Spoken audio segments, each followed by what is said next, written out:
تھا دیکھو نبی کریم صلی اللہ علیہ وسلم کی طبیعت میں سادگی، نبی صلی اللہ علیہ وسلم کی طبیعت میں بے تکلفی، جو بات پوچھی جا رہی ہے آپ اس کا جواب دے رہے ہیں، سمجھ رہے ہیں؟ تو حضرت مولانا تھانوی رحمہ اللہ نے لکھا، یہ بڑی زبردست بات لکھی، فرمایا کہ پیغمبر کی صداقت کی بہت بڑی دلیل یہ ہے کہ آپ کی طبیعت میں تکلف نہیں تھا۔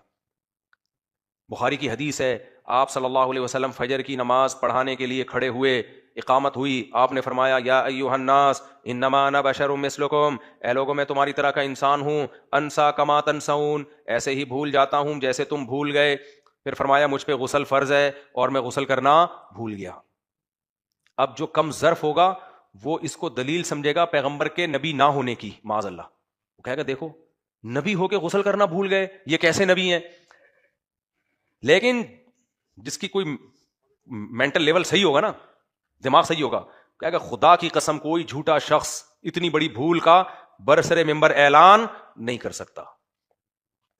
یہ اس کی علامت ہے، جو آپ کے دل میں وہ آپ کی زبان میں۔ تکلف والے لوگ ایسے تھوڑی کرتے ہیں، جھوٹا آدمی تکلف کر کے تو جھوٹ بول رہا ہوتا ہے نا، باتیں گھماتا ہے، بڑی بڑی باتیں کرتا ہے، ادھر سے گھمائے گا۔ ہمارے نبی کی سیرت کتنی صاف، آپ صلی اللہ علیہ وسلم خطبہ دے رہے ہیں، خطبے کے دوران آپ نے اپنے نواسوں کو دیکھا، سیدنا حسن اور سیدنا حسین کو۔ اب خطبے کے دوران باتیں کرنا منع، کیا خیال ہے؟ ایسا ہی ہے نا؟ ہمارے نبی خطبہ دیتے ہوئے خطبہ چھوڑ کر گئے، دونوں کو اٹھا کے لے آئے گود میں، اور پھر آپ نے یہ بھی فرمایا، آگے بڑی عجیب بات ہے، آپ نے فرمایا اللہ تعالیٰ صحیح کہتا ہے انما اموالکم واولادکم فتنہ، تمہاری مال اور اولاد فتنہ ہے۔ دیکھو میں اللہ کا ذکر کر رہا ہوں، خطبہ دے رہا ہوں، لیکن اولاد کو دیکھ کے مجھ سے برداشت نہیں ہوا۔ اللہ نے صحیح کہا، یہ تمہیں اللہ کے ذکر سے غافل کرتے ہیں۔ یار اتنی کلیئرٹی، یار گویا اپنے آپ کو خطا کار بھی قرار دے رہے ہیں کہ بھائی یہ بچے دیکھ کے میں تو، اللہ نے صحیح کہا ہے کہ بچے اللہ کے ذکر سے تمہیں کیا کرتے ہیں؟ غافل۔ خطبہ دے رہا ہوں اور مجھ سے نہیں رہا گیا، غفلت طاری ہو گئی میرے اوپر۔ اصل میں طاری ہوئی نہیں، اللہ نے طاری کروائی ہے آپ کے اوپر، تاکہ آپ کی جو سیرت ہے نا، صاف ستھری سیرت، وہ عوام کے سامنے آئے۔ عرب نا اپنے بچوں کو زیادہ لفٹ نہیں کراتے تھے، اس کو وقار کے خلاف سمجھتے تھے۔ جو زیادہ باوقار لوگ ہوتے ہیں، سوٹ ٹائی ہر وقت 3 پیس سوٹ میں، بچوں کو ایسے کر رہے ہوتے ہیں نا، آپ نے دیکھا ہوگا مختلف ڈیزائن کے ابا گھروں میں پائے جاتے ہیں۔ ایک دیسی ابا ہوتے ہیں، گھر میں آئے بچوں کو اچھے، میرے جیسا جو گائے بھینسیں پالتا ہے، بکریاں پالتا ہے، گھر میں آیا بچوں کو ساتھ کلا بازی ہوئی، پیار کیا بچوں کو، شرارت کی، کوئی بچے نے اوپر چڑھ گیا، کوئی ادھر پیشاب کر دیا، یہ سب گھروں میں جو نارمل انسان کے بچے ہوتے ہیں ان کے گھروں میں یہ سب چیزیں چل رہی ہوتی ہیں۔ لیکن میں نے ناک پہ مکھی والے ابے بھی بہت دیکھے ہیں مارکیٹ میں اپنی زندگی میں۔ ایسے ابا، لوگ کہتے ہیں ایسا ابا کہاں سے لبا؟ ابا بہت بڑے آفیسر ہیں، وہ آئیں گے بڑے آرام سے اپنے بیٹھے اور چیزیں سب سیٹ رکھی ہوئی ہیں، کوئی چیز، کوئی بچے بھی خوف سے نا کانپ رہے ہیں، مجال ہے کوئی دائیں سے بائیں کر دے کوئی چیز سے بیٹھے ہوئے آ کے۔ ابا بچے کو پیار بھی کریں گے، بیٹا کیسے ہو، how are you, fine, nice, بس ایسے بچے کو آرام سے کچھ جیب خرچی ورچی دے دی، تھینک یو، چلو گئے۔ بڑی ڈسپلن کے ساتھ بچوں سے ملا جا رہا ہے، کوئی کلا بازی نہیں ہے، کوئی یہ نہیں کہ بچوں کے گال پہ پیار کر رہے ہو پھر گھما رہے ہو، جیسے ہوتا ہے بچوں کے ساتھ، کیسے مزہ آتا ہے بچوں کی، اپنے بچے ہوں یا پوتے نواسے ہوں، آدمی ان کے ساتھ توتلی آواز میں باتیں کر رہا ہوتا ہے، کیا خیال ہے؟ انہی جیسا بن جاتا ہے نا، آنکھیں یوں یوں کر کے دکھا رہا ہوتا ہے بچوں کو۔ لیکن جو بڑے ڈیسنٹ قسم کے لوگ ہوتے ہیں وہ اس سب چھچوری حرکتیں نہیں کرتے، اس سے ان کا وقار کیا ہوتا ہے؟ خراب ہوتا ہے۔ عربوں میں یہ چیزیں بہت زیادہ تھیں، غیرت ویرت نا کے مسئلے بہت بنا لیا کرتے تھے عرب لوگ۔ تو ایک عرب آیا ہمارے نبی کو دیکھا بچوں کو پیار کرتے ہوئے، تو اس عرب سردار نے کہا کہ میرے 10 بچے ہیں، میں نے کسی ایک کو بھی آج تک اپنے قریب نہیں آنے دیا، ایسا روب ہے میرا۔ تو آپ نے فرمایا کہ اللہ نے، حدیث کا مفہوم ہے، مجھے پورے الفاظ یاد نہیں، کہ اللہ نے اگر تمہارے دل سے رحم نکال لیا ہے، اللہ نے اگر تمہارے دل سے رحم نکال لیا ہے، تو آگے مجھے الفاظ پورے یاد نہیں کہ تو پھر یعنی ہم کیا کر سکتے ہیں اس میں، یا یہ فرمایا کہ جو لوگوں پہ رحم نہیں کرتا اللہ بھی اس پہ رحم، یعنی تمہیں اپنی اولاد سے شفقت نہیں ہے، اس سے اتنا ریزرو ہو کے بیٹھے ہوئے ہو تم۔ کیسی سیرت یہ اس کلچر میں، اب تو کر لیتے ہیں لوگ بے تکلف ہوتے ہیں، لیکن وہ کلچر جس میں عرب اپنے بچوں سے بے تکلف نہیں ہوتے تھے، اس کلچر میں پیغمبر سیدنا حسن حسین کو اپنے پشت مبارک پہ بٹھایا ہوا ہے، خطبے کے دوران گود میں اٹھایا ہوا ہے، اور کمال کی بات بیٹی کو تو بالکل ہی لفٹ نہیں کراتے تھے عرب، یہ تو لڑکوں کی بات ہو رہی ہے، بیٹی کو تو غیرت کے خلاف کہ یہ پیدا کیوں ہو گئی، زندہ دفن کرتے تھے۔ اور ہمارے نبی نے صحیح بخاری مسلم کی حدیث ہے کہ اپنی بیٹی کی بیٹی 2 سال 2.5 سال ان کی عمر تھی، ان کو کندھے پہ بٹھا کے 4 رکعتیں نماز کی پڑھائی آپ نے، بیٹی سے اتنا بے تکلف۔ کوئی لیڈر کرتا ہے ایسے؟ نماز میں آپ آئے اور یعنی جب رکوع میں جاتے تو ان کو اٹھا کے نیچے کر دیتے، پھر جب سردے سے جا کے اٹھتے دوبارہ اٹھا کے کندھے پہ بٹھا لیتے۔ پوتی کو اپنی یعنی نواسی کو اتنی زیادہ عزت دی آپ صلی اللہ علیہ وسلم نے۔ تو یہ بے تکلف سیرت ہے بھائی. آپ بھول گئے ایک دفعہ ظہر کی نماز, نبی صلی اللہ علیہ وسلم ظہر کی نماز پڑھا رہے تھے, ظہر یا عصر کی نماز تھی, 4 کے بجائے 3 رکعتوں پر آپ نے سلام پھیر دیا. یہ حدیث سناتے ہوئے اور پڑھتے ہوئے بڑا مزہ آتا. 3 رکعتوں کے بعد آپ صلی اللہ علیہ وسلم نے سلام پھیر دیا بھولے سے. پیچھے حضرت ابو بکر عمر بیٹھے ہوئے ہیں, حدیث کے الفاظ ہیں فہابا ان یتکلما, وہ دونوں گھبرائے کہ نبی سے اس بارے میں بات کریں, کیونکہ نبی کا روب تھا نا.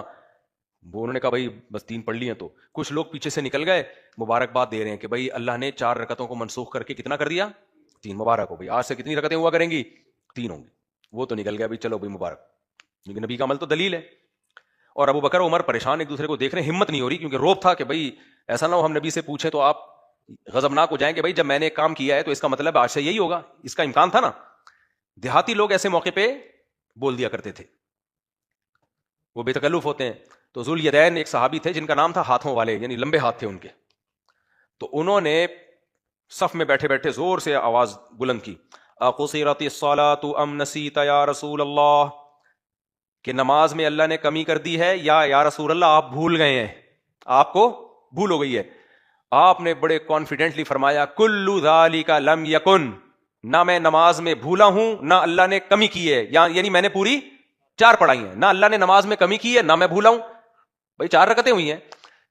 اب صحابہ تو اور خاموش, لیکن وہ صحابی نے کہا نہیں, قد کان بعض ذالک, کچھ تو یقیناً ہوا ہے, یا آپ بھولیں یا نماز میں کمی ہوئی ہے, دونوں میں سے ایک کام ہوا ہے لازمی.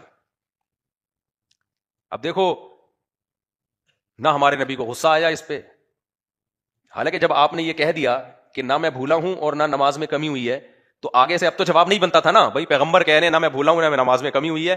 تو اب اگر صحابی دوبارہ کہیں نہیں کچھ تو ہوا ہے لازمی, دونوں میں سے ایک کام تو 100% ہوا ہے, یا اللہ نے 4 کی 3 کر دی ہیں, یا آپ 4 کے بجائے 3 پہ آپ نے سلام پھیر دیا, کچھ تو ہوا ہے. اب تو غصہ آنا چاہیے نا. کوئی پیر ہو, جاہل پیر, وہ ایک کانفیڈنٹلی کوئی بات کہ نہیں ہوا, اگلا کہ ہوا ہے, آپ کہہ میں تیرے کو بیوقوف نظر آ رہا ہوں. جاہل پیر یہی کہے گا نا, تو سب کے سامنے میری بےزتی کرانے کے لیے بیٹھا ہوا ہے یہاں پہ, لگائے گا چماٹ دوا یہاں سے. لیکن ہمارے نبی صلی اللہ علیہ وسلم نے کوئی نہیں, بھائی انسانوں میں سے بھول ہو سکتی ہے, اور بعض دفعہ بھول کے انسان سمجھتا ہے کہ نہیں بھولا میں. جب ان صحابی نے اتنے کانفیڈنٹلی کہا نا کہ کچھ تو ہوا ہے یقیناً, یا تو آپ بھولے ہیں یا اللہ نے 4 کی کتنی کر دی ہیں 3, پھر آپ نے صحابہ سے بولا آپ بتاؤ بھائی کیا ہوا ہے. وہی نا خبر متواتر, بھائی ایک آدمی کی خبر غلط بھی تو ہو سکتی ہے, پیچھے اور بھی تو نمازی تھے, آپ سب بتائیں. سب نے کہا آپ نے 3 رکعتیں پڑھی ہیں. سب نے کیا کہا, کوئی بات نہیں, انما انا بشر مثلکم, میں بھی انسان ہوں بھائی, غلطی ہو سکتی ہے. پھر آپ نے سجدہ سہو بھی کیا, 1 رکعت بھی الگ سے پڑھائی آپ صلی اللہ علیہ وسلم نے.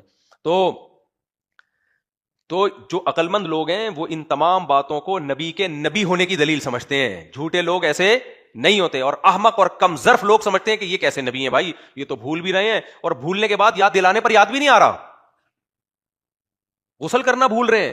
یہ کیا بات ہے, آپ کا تو وقار کے خلاف ہے. اپنے بچوں کو کندھوں پہ بٹھایا ہوا ہے, خطبہ دے رہے ہیں, اپنے بچوں کو نماز میں سردے کی جگہ اپنی پشت پہ بٹھایا ہوا ہے, اور اپنی بیٹی کی بیٹی کو لا کے نماز پڑھا رہے ہیں. یہ تو وقار کے خلاف ہے. پیغمبر تو ایسے نہیں ہونا چاہیے ان کو. تو دیکھو دنیا میں جتنے بڑے بڑے لیڈر گزرے ہیں, یہ جو جنگی لیڈر ہوتے ہیں, کیسا ان کا ایک روب دبدبا ہوتا ہے. یہ اس طرح کے نہیں کر رہے ہوتے, یہ ان میں ایسا ظرف نہیں ہوتا ہے. گھر کی سیرت دیکھ لو نبی صلی اللہ علیہ وسلم کی, آپ کے گھر کی سیرت, آپ کے گھر کے باہر کی سیرت, جنگوں میں آپ کی تدبیریں. تو ایک بات ہمیں پتہ چلتی ہے, آپ صلی اللہ علیہ وسلم کی زندگی تکلفات سے کیا تھی, خالی تکلف نہیں بالکل. ایک دفعہ آپ صلی اللہ علیہ وسلم نے قسم اٹھائی, ایک عرب کا کوئی سردار آیا آپ سے کچھ مانگنے کے لیے, آپ نے قسم اٹھائی اللہ کی قسم میں تجھے نہیں دوں گا. وہ چلا گیا, پھر آپ صلی اللہ علیہ وسلم نے بلایا, فرمایا ان کو صدقہ دو. انہوں نے کہا میں آپ سے قسم نہیں توڑواؤں گا آپ کی, آپ نے تو قسم اٹھائی ہے. تو آپ نے فرمایا اگر کوئی شخص کسی بات پہ قسم اٹھا لے اور بعد میں خیال ہو کہ نہیں وہ کام کر لینا چاہیے, تو اپنی بات سے رجوع کر لے, صحیح ہے نا, اور قسم توڑ کے کفارہ ادا کر لے. تو اس وقت یعنی بزبان حال آپ نے بتا دیا, اس وقت میرا خیال یہی تھا تو میں بالکل نہیں دینا چاہیے, لیکن بعد میں مجھے خیال آیا کہ نہیں وہ خیال میرا ٹھیک نہیں تھا, ان کو دے دینا چاہیے. تو اس وقت میں نے قسم اٹھا لی تھی, اب میں قسم توڑ کے کیا کر دوں گا, کفارہ. بھائی انسان تو ایسے ہی ہوتے ہیں نا, انسان تو اسی طرح ہی ہوتے ہیں. تو ہمارے نبی نے اپنی حیثیت یہ بھی بتائی کہ میں بشر ہوں, اور امت سے منوایا بھی کہ میں کیا ہوں, بشر ہوں, مجھے بشر ہی رہنے دینا. ہاں جو دین کی باتیں ہیں, جو اللہ کا پیغام آپ نے پہنچایا ہے, اس میں آپ سے خطا نہیں ہو سکتی. تبھی حدیث میں آتا ہے کہ اس زبان سے حق کے سوا کچھ نہیں نکلتا, چاہے میں غصے میں ہوں چاہے میں غصے میں نہ ہوں. جیسے ہم تو غصے میں ہوتے ہیں, جو باطل بات کہہ دیتے ہیں نا بعد میں رجوع کرتے ہیں, لیکن ہمارے نبی نے ایسا نہیں ہے کہ غصے میں آپ نے کوئی شرعی مسئلہ بتایا ہو, بھائی کسی کو صدقہ دینا ہے یا نہیں دینا اس کا شریعت سے براہ راست تعلق نہیں ہے نا, یہ تو انسان کی ذاتی رائے پر ہوتا ہے, اس میں رائے تبدیل بھی ہو سکتی ہے, لیکن شریعت کے جو جائز ناجائز حلال و حرام بتائیں وہ کس کا پیغام تھا؟ وہ اللہ کا, اس میں آپ سے غلطی نہیں ہو سکتی. ان ہوا الا وحی یوحی, وہ وہی ہے جو اللہ کی طرف سے نازل ہوتی ہے. سمجھتے ہو کہ نہیں سمجھتے ہو؟ تو میں یہ بتا رہا تھا کہ ہمارے نبی نے ایسے دعوے نہیں کیے. آج میں نے بخاری کی حدیث طلبہ کو پڑھائی ہے کہ ایک یہودی کا صحابی رسول سے بحث ہو گئی. یہودی نے کہا کہ اس ذات کی قسم جس نے موسیٰ کو فضیلت دی تمام پیغمبروں پر, کچھ اس طرح کی حدیث تھی. آج ہی پڑھائی ہے لیکن مجھے پورے الفاظ یاد نہیں آ رہے اس کے, کیونکہ حدیث بہت سارے طرق سے مروی اور بہت مختلف طرح کے متون ہیں. تو جب انہوں نے کہا نا انہوں نے موسیٰ علیہ السلام کو نبی صلی اللہ علیہ وسلم پر فضیلت دی, تو صحابی رسول نے ایک تھپڑ لگا دیا یہودی کے.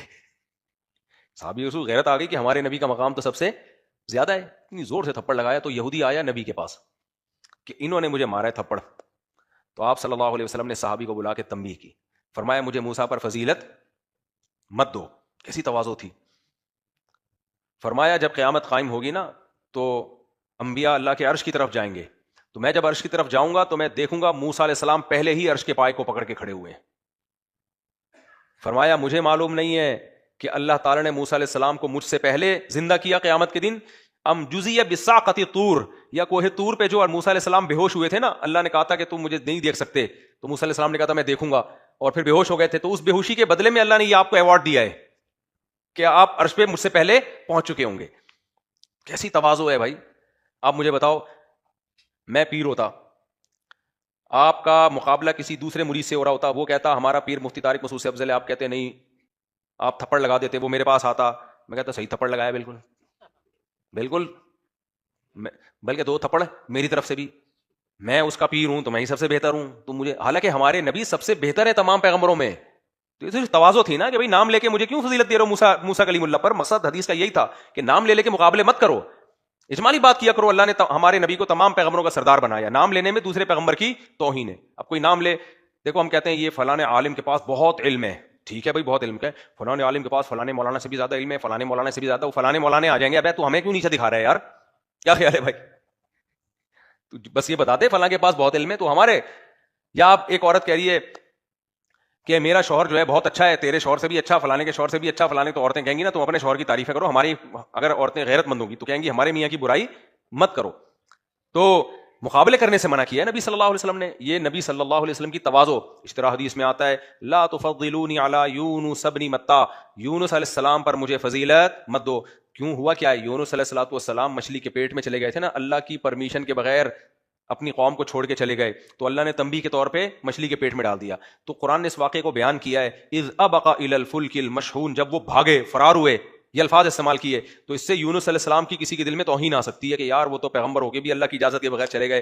تو ہمارے نبی نے اس کا علاج کیا کہ نا نا نا, یونس علیہ السلام کی توہین نہیں آنی چاہیے, اللہ اور یونس کا معاملہ الگ ہے. فرمایا ایسا نہ ہو, کیونکہ ہمارے نبی نے کوئی کام اللہ کی پرمیشن کے بغیر نہیں کیا. تو کوئی کہہ سکتا تھا بھائی یونس علیہ السلام تو دعوت کے کام میں لگے رہے اور اللہ کی پرمیشن کے بغیر قوم کو چھوڑ کے چلے گئے, اور ہمارے نبی تو احد میں اپنی قوم کے مشکل وقت میں بھی کھڑے رہے. تو یہ ہو سکتا تھا نا, لوگ اس طرح سے کمپیئر کریں, اس سے یونس علیہ السلام کی فضیلت کم ہوگی. تو اس لیے آپ نے فرمایا یونس ابن متی پر مجھ کو فضیلت مت دو. ان کے والد کا نام متی تھا. تو یہ بھی تواضع ہے نبی صلی اللہ علیہ وسلم کی. تو حضرت حکیم الامہ نے لکھا ہے, بالکل صحیح لکھا ہے, کہ سچا آدمی وہی ہوتا ہے جو بے تکلف ہو, اور جو جھوٹے ہوتے ہیں وہ باتوں کو گھماتے ہیں. تو وہ کہتے ہیں میں ہی کرتے رہتے ہیں ہر وقت بیٹھ کے. وہ ہمارے نبی سے پوچھتے تھے غیب کے, آپ کل کی بات بتائیں پھر ہم آپ کو نبی مانیں گے. آپ نے فرمایا بھائی کل کی بات تو اللہ جانتا ہے, میں تھوڑی جانتا ہوں. اور اتنی وضاحت کر دی, دیکھو اگر میں کل کی باتیں جانتا ہوتا تو مجھے کبھی نقصان ہوتا ہے؟ کبھی بھی نقصان نہیں ہوتا. مجھے تو پتہ چل جاتا یہ کام کرنے سے یہ نقصان کا خطرہ ہے, میں نہیں کرتا, تم دیکھ رہے ہو مجھے بھی نقصان ہوتا ہے. پھر وہ کہتے تھے آپ تو بازاروں میں خریداری کرتے ہیں, بھائی آپ کے پاس تو فرشتے ہونے چاہیے تھے, آپ بازاروں میں جاتے ہیں, شاپنگ بھی کرتے ہیں, خریداری بھی کرتے ہیں. تو نبی نے فرمایا تو کیا ہو گیا, میں تو بشر ہوں, انسان تو خریداری بھی کرے گا, کیا خیال ہے بھائی, اس کی اولاد بھی ہوگی. وہ کہتے تھے کہ آپ جو ہے موت کے بارے میں کہتے تھے, آپ نے فرمایا کہ آپ ان سے کہہ دیے کلو نفس ذائقۃ الموت, ہر نفس نے موت کا ذائقہ چکھنا ہے. افإن مت فهم الخالدون, آپ پر موت ہوگی تو کیا یہ ہمیشہ رہیں گے, یہ بھی تو دنیا سے جائیں گے. اور صرف نبی نے باتیں نہیں کی ہیں, معاذ اللہ, نبی نے ذہن بنایا صحابہ کرام کا یہ ذہن بنا کے گئے ہیں. خدا کی قسم باتیں کرنا آسان ہوتا ہے, ذہن بنانا مشکل. بعض دفعہ پیر و مرشد باتیں کر رہا ہوتا ہے تواضع کی, میں خاکسار, میں متواضع, میرے پاس تو کچھ بھی نہیں ہے. ذہن وہ یہ بنا رہا ہوتا ہے کہ میں بہت بڑی فلم ہوں, میں بہت مبارک ہستی ہوں, اور میرے پاس اختیارات ہیں, میرے پاس طاقتیں ہیں. لہذا توحید کی دعوت دے رہا ہوگا, مرے گا تو اسی کی قبر پہ سجدے کر رہے ہوتے ہیں لوگ, کیونکہ ذہن ایسا بنا کے گیا ہوتا ہے. وہ بھائی 2 نمبر لوگ یہی کر رہے ہوتے ہیں نا, ذہن تو باتیں کر رہے ہوتے ہیں تواضع والی, لیکن جو مائنڈ سیٹ کر کے جاتے ہیں وہ یہ ہوتا ہے کہ ہم کوئی ہیں بہت پہنچے ہوئے. ہمارے نبی صلی اللہ علیہ وسلم یقیناً پہنچے ہوئے تھے, آپ تو اللہ کے پیغمبر تھے, مگر الوہیت والی کوئی چیز آپ میں نہیں تھی, خدا نہیں تھے. اختیارات کس کے پاس؟ اللہ کے پاس. آپ نے ذہن بنایا میرے مرنے کے بعد میری قبر کو سجدہ گاہ مت بنانا. بعض دفعہ انسان ایسے بھی کہہ دیتا ہے تواضعاً کہہ دیتا ہے نا, پیر و مرشد تو چاہتا ہے میرے مرنے کے بعد میری قبر پہ سجدے ہوں, وہ تواضعاً کہتے کہ دیکھو سجدہ نہیں کرنا, توحید پرست بنو. اندر سے چاہ رہا ہوگا کیا ہو سجدے ہوں, لیکن ہمارے نبی نے امکان ہی ختم کر دیا. فرمایا اللہ یہود و نصارہ پر لعنت کرے جنہوں نے اپنے پیغمبروں کی قبروں کو سجدہ گاہ بنایا. اب لعنت کے بعد تو آپشن کیا ہو گیا, کس قدر سخت انبیاء, ان پر لعنت ہو جو انہوں نے اپنے پیغمبروں کی قبروں کو عیدگاہ بنایا, سجدہ گاہ بنایا. سمجھتے ہو کہ نہیں سمجھتے؟ یہ جو دعوے میں کلیئرٹی ہے نا, دعویٰ ایک ہی ہے, میں اللہ کا بھیجا ہوا پیغمبر, میرا کام اللہ کا پیغام تم تک پہنچانا. پھر وہ کہتے تھے بھائی اللہ نے فرشتے کو کیوں نہیں چنا؟ بھائی اللہ سے پوچھو, میں کیوں بتاؤں. تو اللہ نے وہی نازل کی, لو کان فی الارض ملائکۃ یمشون مطمئنین. بھائی زمین میں اگر فرشتے رہتے تو ہم فرشتے کو نبی بنا کے بھیجتے. رہتے انسان ہیں تو ان کا جو مینٹور ہوگا, ان کو جو گائیڈ کرنے والا ہوگا, وہ بھی کون ہوگا؟ انسان ہوگا. جنس سے مائل ہوتی ہے نا. دیکھو یہاں کوئی جن بٹھا دو بیان کرنے کے لیے, بیٹھے گا کوئی فرشتہ آ جائے بیان کرنے کے لیے, تو بیان میں تو بڑی اچھی باتیں کرے گا. ہم کہیں گے تو فرشتہ ہے, نہ تجھے بھوک لگتی ہے, نہ تجھے تیری کوئی ملازمت ہے, تو صبح تک بھی بیٹھا رہے گا نا, تیرے پاس بہت ٹائم ہے, تو تکبیر اولا سے نماز ہی پڑھنی ہے. تو نے انسان ہو جس کو پراٹھے بھی کھانے ہیں, نماز بھی پڑھنی ہے, گیس وضو بھی بچانا ہے اس نے پراٹھے کھا کے, گوبھی کے پراٹھے کھا کے وضو بچانا کتنا مشکل کام ہے. میں تبھی جی گوبھی کے پراٹھے کبھی نہیں کھاتا. میں یار خود سوچو, پیاز کی بدبو برداشت نہیں کی گئی ہے, گوبھی کے پراٹھوں کی بدبو کون برداشت کرے گا؟ تو اس لیے یہ چیزیں جب کھایا کرو کسی محفل میں نہیں جایا کرو. خیر, تو فرشتہ بیان کر رہا ہوں, ہم بولیں گے بھائی یہ تو فرشتہ ہے, اس کے تو کوئی مسئلے ہی نہیں ہے, یہ تو اچھی اچھی باتیں ہی کرے گا. جس کے ساتھ سارے مسئلے ہوں. ہمارے نبی کی 9 بیویاں, غربت, بھوک آپ کو بھی لگتی تھی, بیمار آپ بھی ہوتے تھے, آپ بھی زخمی ہوئے میدان جنگ میں, دانت ٹوٹے, آپ کے دانت شہید ہوئے, آپ کی زوجہ کا انتقال ہوا, آپ کو غم ہوا. زید ابن حارثہ آپ کے منہ بولے چہیتے بیٹے, جن کو حب رسول اللہ, جب کسی نے سفارش کرنی ہوتی تھی لوگ کہتے تھے زید ابن حارثہ کے سوا کوئی بھی نہیں ہے جو نبی سے سفارش کرے, جا کے ان کو پکڑو. رشتے کرانے ہوتے تھے نا, لوگوں نے زید ابن حارثہ سے رابطہ کرتے تھے, یار یہ نبی سے جا کے سفارش کریں. اتنے محبوب, وہ جنگ میں شہید ہو گئے. آپ کے چچا زاد بھائی جعفر طیار جو آپ کو انتہائی محبوب, وہ جنگ میں شہید. آپ کے چچا حضرت حمزہ جنگ میں شہید. اپنے پیاروں کی لاشیں اٹھا رہے ہیں تو لوگوں کو موٹیویشن مل رہی ہے. بھائی جو ویژن یہ لے کر آئے ہیں, سب سے پہلے خون ان کا اپنا بہ رہا ہے, اپنے رشتہ داروں کے. آج ہمارے سیاسی لیڈروں پہ میں تبھی تو کہتا ہوں بس زیادہ فری نہ کرایا کرو ان کو, سیاسی لیڈروں کو ووٹ دا کے دے دیا کرو, تھوڑا سا تعریفی بیان داغ دیا کرو, زیادہ فری نہ کراؤ ان کو. سمجھ رہے ہو, آپس میں لڑو مت, کیونکہ یہ جب ان کے مفاد ہوتے ہیں یہ آپس میں ملتے ہیں, اور ہم اور آپ کو خونی لڑائیوں میں ڈلوا چکے ہوتے ہیں. اور جب ان کے اسٹیبلشمنٹ سے مفاد ہوتے ہیں تو اسٹیبلشمنٹ کو بھی اپنا باپ بناتے ہیں یہ لوگ.